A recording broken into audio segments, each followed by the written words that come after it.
सभासदों, माननीय अध्यक्ष जी,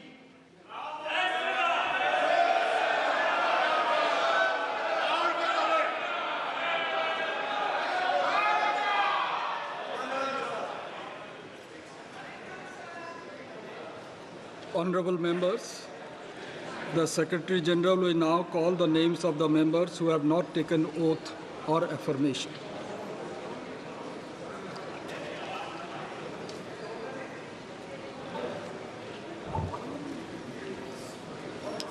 Jammu and Kashmir, Shri Abdul Rashid Sheikh.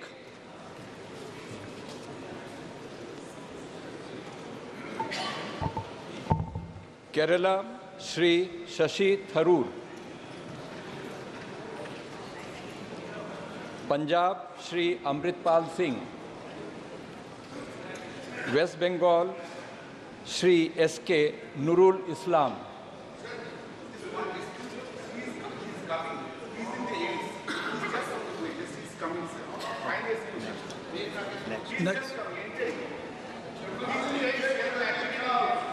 Next.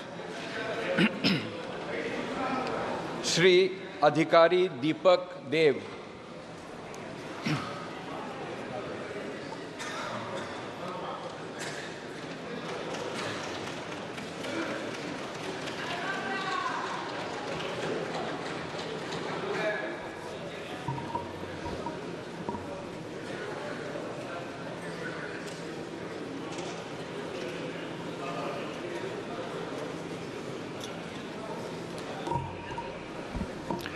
নমস্কার, আমি দীপক অধিকারী দেব লোকসভার সদস্য নির্বাচিত হইয়া ঈশ্বরের নামে শপথ করিতেছি যে আমি বিধি দ্বারা প্রতিষ্ঠিত ভারতের সংবিধানের প্রতি প্রকৃত বিশ্বাস ও আনুগত্য পোষণ করিব। আমি ভারতের সার্বভৌমত্ব ও সংহতি রক্ষা করিয়া চলিব এবং যে কর্তব্যভার আমি গ্রহণ করিতে চলিয়াছি তা আমি বিশ্বস্তভাবে নির্বাহ করিব। ঘাটাল লোকসভা কেন্দ্রের প্রত্যেকটা মানুষকে ধন্যবাদ আমাকে 3 বারের জন্য জিতানোর জন্য। জয় হিন্দ, জয় বাংলা। ধন্যবাদ।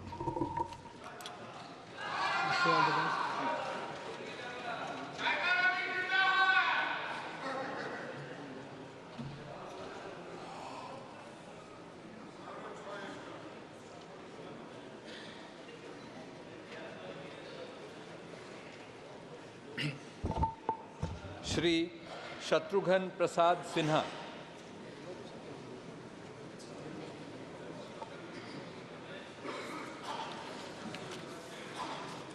Honorable members, I have received 16 notices of motions for election of Speaker.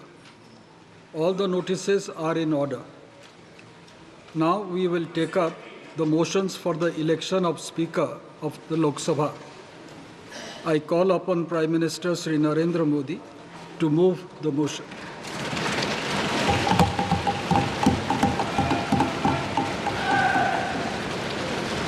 महोदय, मैं प्रस्ताव करता हूं कि श्री ओम बिरला जी जो इस सभा के सदस्य हैं को इस सभा के अध्यक्ष के रूप में चुना जाए। Shri Rajnath Singh to second the motion. महोदय, आपकी अनुमति से माननीय प्रधानमंत्री जी द्वारा प्रस्तुत प्रस्ताव का मैं समर्थन करता हूं। Shri Rajiv Ranjan Singh alias Lalan Singh.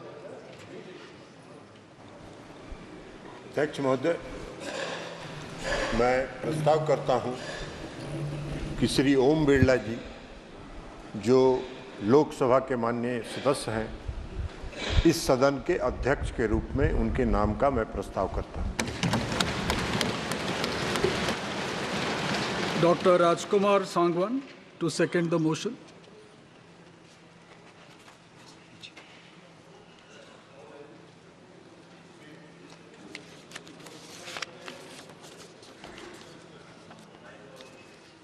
चल रहा है। महोदय, मैं श्री ओम बिरला जी जो इस सदन के सदस्य हैं उनको अध्यक्ष के रूप में अपना समर्थन देता हूं। Shri Jitan Ram Manjhi,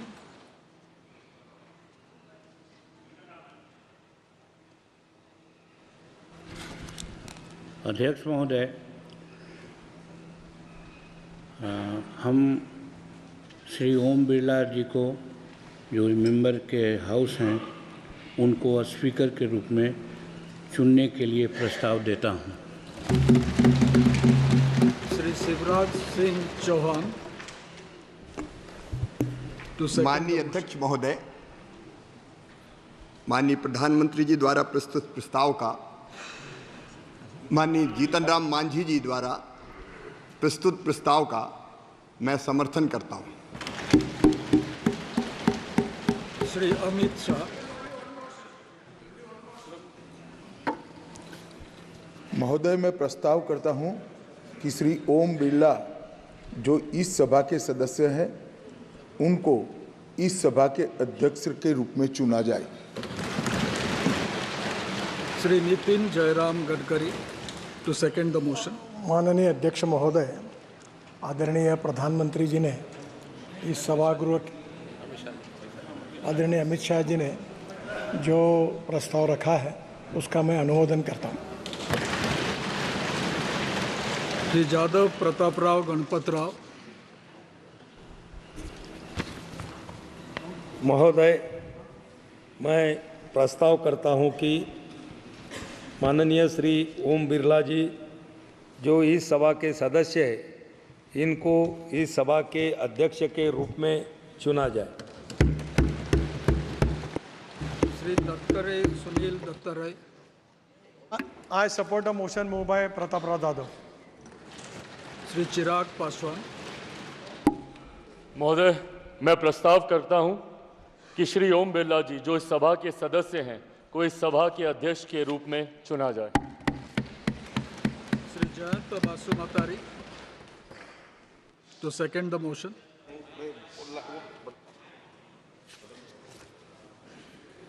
I rise to second the move by Sri Chirag Paswan that Sri Om Birla, a member of the House, be chosen as the Speaker of the House. Thanks. Sri H.D. Kumaraswamy.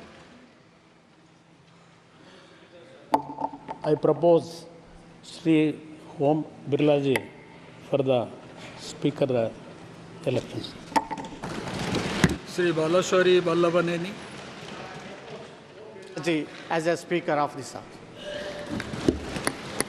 Sri Kinjarapu Ram Mohan Naidu. माननीय अध्यक्ष महोदय, मैं ओम बिरला जी को जो इस सदन के सदस्य हैं उनको अध्यक्ष के रूप में चुना जाए ये प्रस्ताव मैं रखता हूं। श्री लघु Krishna Devarayalu.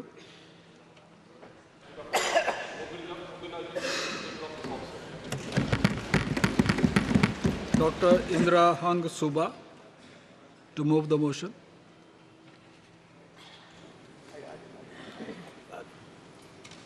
I rise to move the motion that Sri Om Birla, a member of this House, be chosen as the Speaker of this House.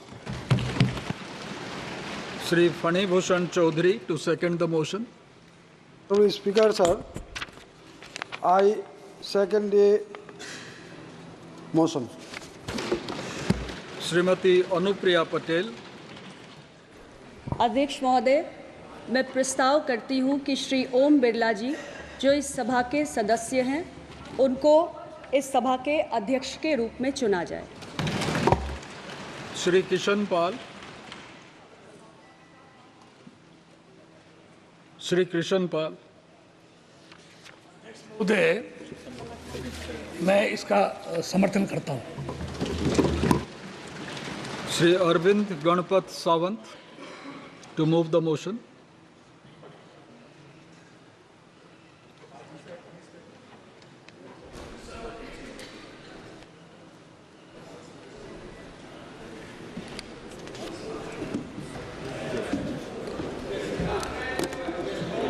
Item number 12. Mic is not working. Sir, Honorable Chairman, sir. that Shri Kodikunil Suresh, a member of this House, be chosen as the Speaker of the House, sir. Thank you. Shri N.K. Premchandran to second the motion. I second the motion moved by my learned friend Shri Anand Sagar. To nominate Shri K. Suresh as the Speaker. Anand Bhadauria to move the motion. महोदय, मैं प्रस्ताव करता हूं कि श्री के सुरेश जी जो इस सदन के माननीय सदस्य हैं को लोकसभा का अध्यक्ष चुना जाए. Shri Tariq Anwar to second the motion. हाँ महाशय, जो प्रस्ताव अभी रखा गया है के सुरेश जी के लिए, उनको सदन का अध्यक्ष चुना जाए, मैं उसका समर्थन करता हूँ. Shrimati Supriya Sule. Wait. Sir, I would like to move the motion that Shri Kodikunil Suresh, as a member of the House, to be chosen as the Speaker of the House. Srimati Kanimodi Karunanidhi. Sir, I second the motion moved by Supriya Sureji to choose Kodikunil Suresh as the Speaker of the House. Dr. Virendra Kumar to move the motion.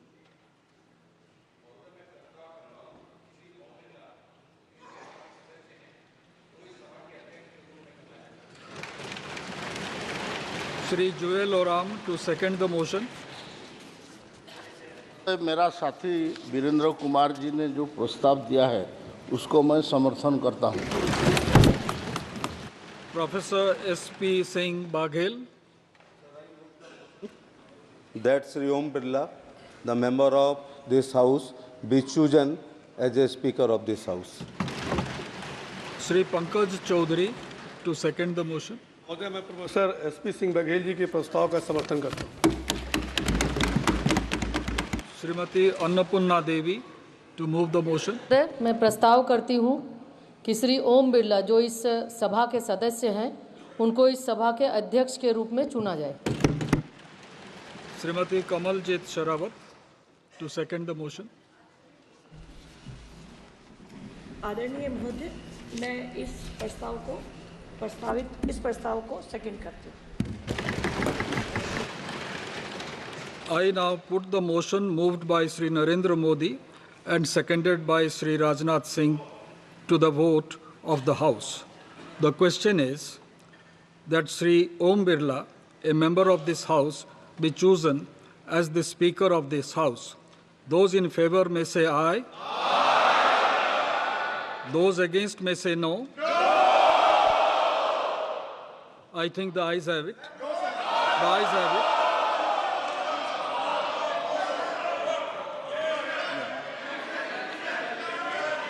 The motion is adopted.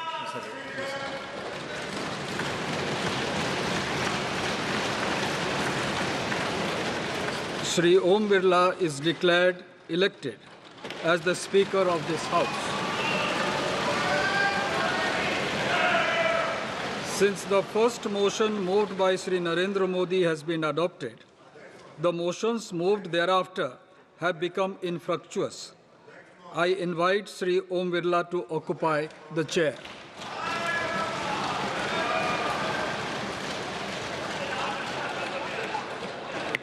इन्होंने division force नहीं किया है, इसलिए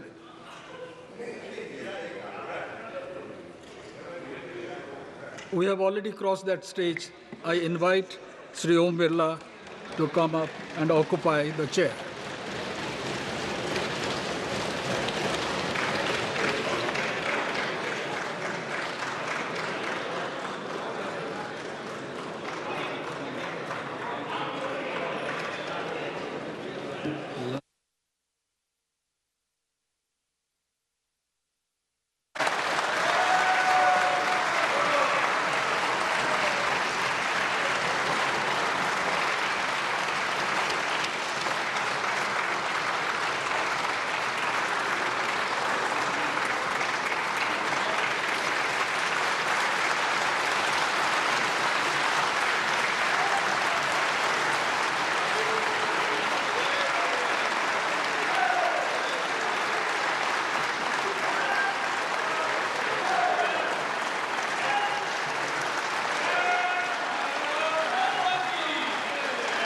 आपके chair है, आप संभालें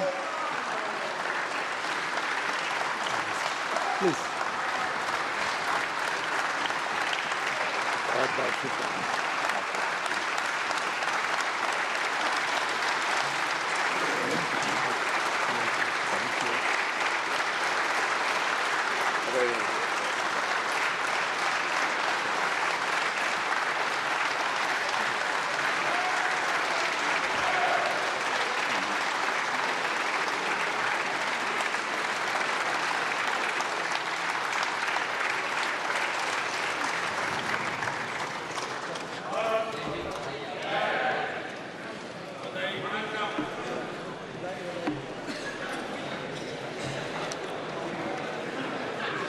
श्री किरण रिजिजू जी। Honorable Speaker, sir, before the business could begin, I would like to thank Sri Bhartuhari Mehtab, who has discharged his duties as Speaker Pro Tem. He has completed entire proceedings of oath and affirmation very smoothly within 2 days until the election of the Honorable Speaker this morning. I profusely thank him on behalf of the government and Honorable Prime Minister also. I also thank the panel of chairpersons for their valuable contribution. I also thank the Secretary General of Lok Sabha and staff of Lok Sabha Secretariat who have completed the work within the time frame under the guidance of the Speaker Pro Tem and the panel of chairpersons. On behalf of the entire House, I thank all of them. Once again, I thank all the honourable members for your cooperation. माननीय प्रधानमंत्री जी,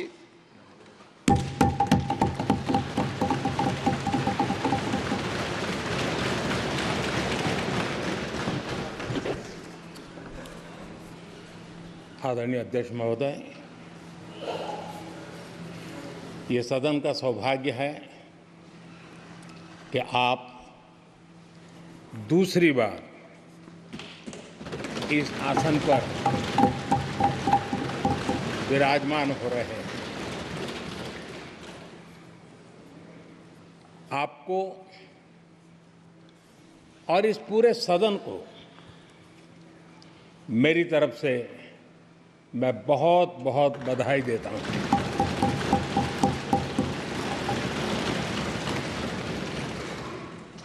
आदरणीय अध्यक्ष जी,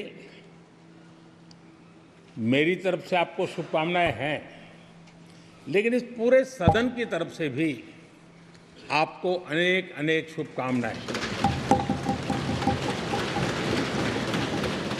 अमृत काल के इस महत्वपूर्ण कालखंड में दूसरी बार इस पद पर विराजमान होना बहुत बड़ा दायित्व आपको मिला है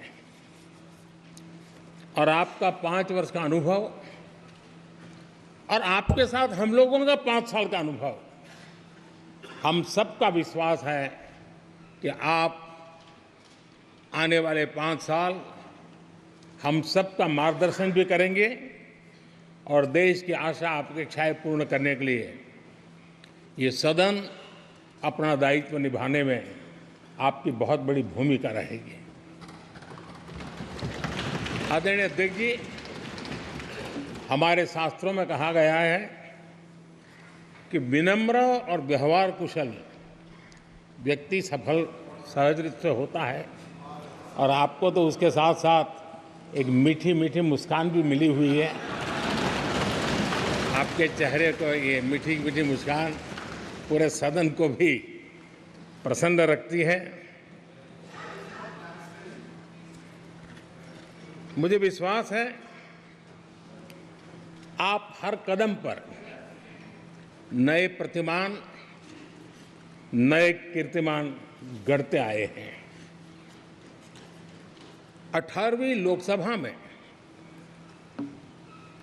स्पीकर का कार्यभार दूसरी बार संभालना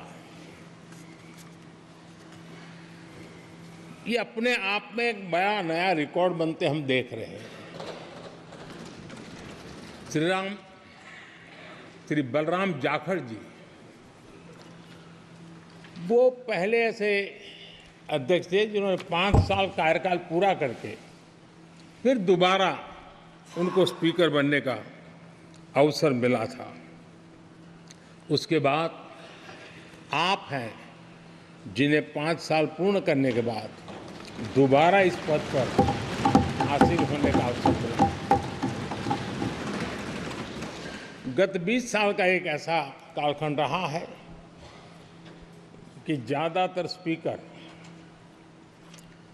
या तो उसके बाद चुनाव नहीं लड़े हैं या तो जीत करके नहीं आए हैं। आप समझ सकते हैं कि स्पीकर का काम कितना कठिन है कि उसके लिए दोबारा जीतना मुश्किल हो जाता है, लेकिन आप जीत करके आए हैं, इसके लिए एक नया इतिहास आपने गढ़ा।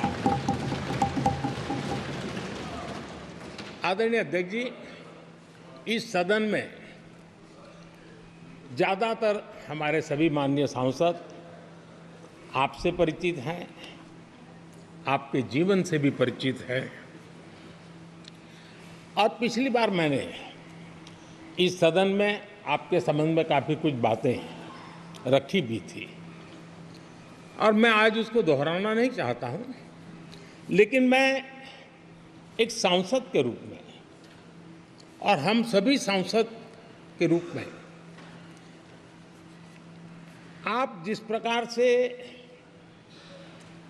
एक सांसद के नाते काम करते हैं, ये भी जानने योग्य है और बहुत कुछ सीखने योग्य है। मुझे विश्वास है कि आपकी कार्यशैली एज ए सांसद भी हमारे जो फर्स्ट टाइमर सांसद हैं, हमारे युवा सांसद हैं, उनको जरूर प्रेरणा देगी। आपने अपने कार्यक्षेत्र में, संसदीय क्षेत्र में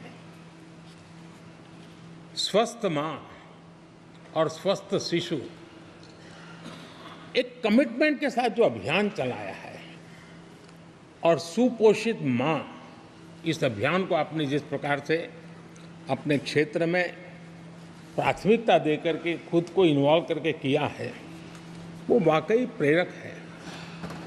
आपने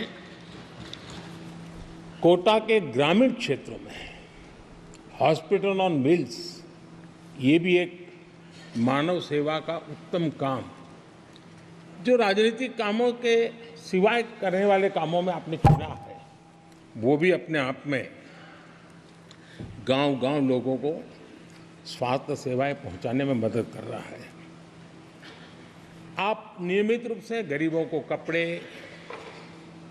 कंबल, मौसम के अनुसार छाता की जरूरत है छाता, जूते, ऐसी अनेक सुविधाएं समाज के आखिरी तबके के जो लोग हैं उनको खोज करके पहुंचाते हैं। खेलों में प्रोत्साहन देना आपके क्षेत्र के युवकों में, ये आपने एक प्राथमिकता के रूप से काम उठाया है। आपके पिछले कार्यकाल में 17वीं लोकसभा में मैं कहता हूं कि संसदीय इतिहास का वो स्वर्णिम कालखंड रहा है। आपकी अध्यक्षता में संसद में जो ऐतिहासिक निर्णय हुए हैं, आपकी अध्यक्षता में सदन के माध्यम से जो सुधार हुए हैं, ये अपने आप में एक सदन की भी और आपकी भी विरासत है। और भविष्य में 70वीं लोकसभा के संबंध में जब विश्लेषण होंगे, उसके विषय में लिखा जाएगा, तो भारत के भविष्य को नई दिशा देने में आपकी अध्यक्षता वाली 70वीं लोकसभा की बहुत बड़ी भूमिका रही है। आदरणीय अध्यक्ष जी, 17वीं लोकसभा में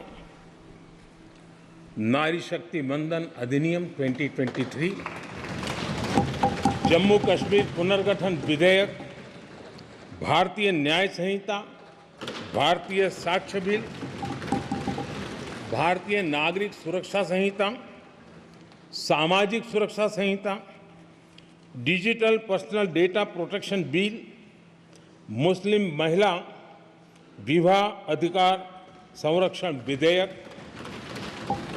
transgender persons protection of rights bill, consumer protection bill, direct tax विवाद से विश्वास विधेयक, सामाजिक, आर्थिक और राष्ट्रीय महत्व के ऐसे कितने ही महत्वपूर्ण ऐतिहासिक कानून 17वीं लोकसभा में आपकी अध्यक्षता के अंदर इस सदन ने पारित किए हैं और देश के लिए एक मजबूत नींव बनाई है।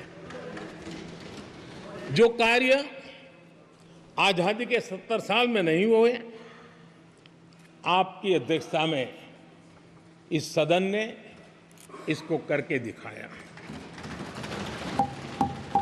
आदरणीय अध्यक्ष जी, लोकतंत्र की लंबी यात्रा में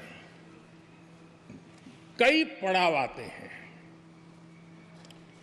कुछ अवसर ऐसे होते हैं जब हमें कीर्तिमान स्थापित करने का सौभाग्य मिलता है। 17वीं लोकसभा में उपलब्धियां, मुझे पूरा विश्वास है देश आज भी और भविष्य में उसका गौरव करेगा। आज देश अपनी आकांक्षाओं की पूर्ति के लिए भारत को आधुनिक बनाने की दिशा में जब हर तरह से प्रयास हो रहे हैं, मैं मानता हूं कि ये नया संसद भवन भी अमृतकाल के भविष्य को लिखने का काम करेगा और वो भी आपकी अध्यक्षता। नए संसद भवन में हम सबका प्रवेश आपकी ही अध्यक्षता में हुआ और आपने संसदीय कार्यप्रणाली को प्रभावी और जिम्मेदार बनाने का कई महत्वपूर्ण फैसले लिए हैं और इसलिए लोकतंत्र को मजबूती देने में मदद मिली है। लोकसभा में हम पेपरलेस डिजिटल व्यवस्था से आज काम कर रहे हैं। पहली बार आपने सभी माननीय सांसदों को ब्रीफिंग के लिए एक व्यवस्था खड़ी की। इससे सभी माननीय सांसदों को भी आवश्यक रेफरेंस मटेरियल मिला। उसके कारण सदन की चर्चा अधिक पुष्ट हुई और ये आपका एक अच्छा इनिशिएटिव था जिसने सांसदों में भी विश्वास पैदा किया। हाँ, मैं भी कुछ कह सकता हूँ, मैं भी अपने तर्क दे सकता हूँ। तो एक आपने अच्छी व्यवस्था को विकसित किया है। आदरणीय अध्यक्ष जी, G20 भारत की सफलता के एक महत्वपूर्ण पृष्ठ है, लेकिन बहुत कम चर्चा हुई है, वो है P20 और आपके नेतृत्व में G20 देशों के जो पीठासीन अधिकारी हैं, स्पीकर्स हैं, उनका सम्मेलन आपकी अध्यक्षता में हुआ और अब तक P20 के जितने सम्मेलन हुए हैं उसमें ये ऐसा अवसर था कि दुनिया के सर्वाधिक देश आपके निमंत्रण पर भारत आए और बहुत ही उत्तम प्रकार के निर्णय उस समिट में हुए और उसने विश्व में भारत की लोकतंत्र की जो प्रतिष्ठा है उसको गौरव देने में बहुत बड़ा रोल अदा किया है। आदरणीय अध्यक्ष जी, ये हमारा भवन ये सिर्फ 4 दीवारें नहीं है। हमारा ये संसद 140 करोड़ देशवासियों की आशा का केंद्र है।